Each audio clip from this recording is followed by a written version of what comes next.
পরিকাঠামো ঠিক নেই। অনেক ব্যাঙের ছাতার মতো নার্সিংহোম তৈরি হয়েছে।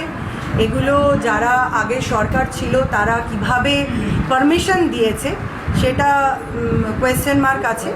এগুলো তো আমি যেটা বললাম, আমাদের সবেমাত্র 15 দিন হয়েছে government. All complaints are coming. আমরা একটা একটা করে এগুলোকে মানে ইনকোয়ারিতে নিয়ে যাব এবং শর্ট আউট করবো। এটা একটা আশ্চর্যজনক জিনিস দেখা যায় যে কিছু নার্সিংহোম কয়েকদিনের জন্য বন্ধ হলো, তারপর ইনফ্রাস্ট্রাকচার ঠিক মতন নেই, তারপরেই আবার হঠাৎ জাদুর কাঠি ছয় সেটা খুলে গেল। তো এইটার ব্যাপারে কিছু বলবেন? আমি ওটাই বলছি আপনাদেরকে বারবার, ওভারনাইট কোনো কিছু বিল্ড হয় না, ওভারনাইট কোনো কিছু আপনি চেঞ্জ করতে পারবেন না। This all are comes around আপনার প্রসেস।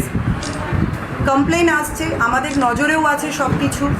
আমাদের ফুল গভর্নমেন্ট বডি তৈরি হবে, আমাদের প্রশাসনিক বডি তৈরি হবে এবং যা যা কমপ্লেন এসেছে আমরা সেগুলোকে প্লেস করব এবং সেই প্লেস যখন করা হবে এনকোয়ারি হবে। এবং এটুকু আপনারা জানেন, ভারতীয় জনতা পার্টির যে সরকার আমরা পশ্চিমবঙ্গের বুকে এসেছি, এর আগেও আমাদের 21টা রাজ্যে সরকার চলছে, এরকম স্ক্যাম আপনারা কোনো জায়গায় পাননি।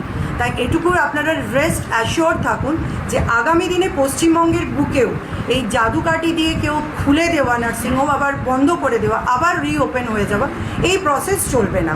যেটা চলবে সেটা আপনার একেবারে আইন মাফিকই চলবে, যেগুলো আপনার রুলস অ্যান্ড রেগুলেশনকে মেনটেন করে হয়েছে। অ্যাম্বুলেন্সের এই পরিষেবা মানে এই যে একটা চক্র আছে, এটা বড় সিন্ডিকেট, এটা অল ওভার ওয়েস্ট বেঙ্গল ধরেই চলছে, শুধুমাত্র এটা বর্ধমানে নেই। এটা অনেক জায়গাতেই দেখা যায়। এরা পেশেন্ট পার্টি যেতে চায় হয়তো গভর্নমেন্ট হসপিটালে, ওরা গিয়ে ঢুকিয়ে দেয় যে কোনো একটা প্রাইভেট মানে নার্সিংহোম হোক বা যে কোনো জায়গায় হোক। এটা আমরা কথা বলেছি, প্রশাসনের সঙ্গেও আমরা কথা বলেছি। আমি ডিএম ম্যাডামকেও এই বিষয়টা জানিয়েছি। এটারও স্টেপ নেওয়া হবে, তাদের সঙ্গে বসা হবে এবং আগের সরকার অর্থাৎ যারা মানে তৃণমূল ছিল বা তোলামূল ছিল বা সিন্ডিকেট রাজ যারা চালিয়েছে, এখনও যারা আছে তারাই এই কিছু অংশ তাদেরই ছেলেরা আছে। এখনও পর্যন্ত পুরোপুরি তো ধরুন একেবারে চেঞ্জ হয়ে যায়নি যে তারা একদম বেরিয়ে গেল, সবই ফ্রেশ চলে এলো। সেই জন্যই এই জিনিসটা এখনও পর্যন্ত হচ্ছে। আস্তে আস্তে এগুলোকে আমরা পুরো কন্ট্রোলে নিয়ে নেব। এটার জন্য কিছু তো টাইম লাগবে।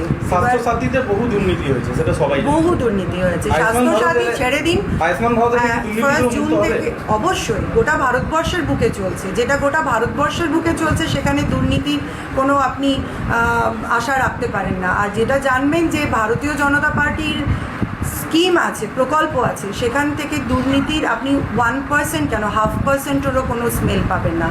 আমরা উই আর এগেনস্ট করাপশন, ঠিক আছে? আমরা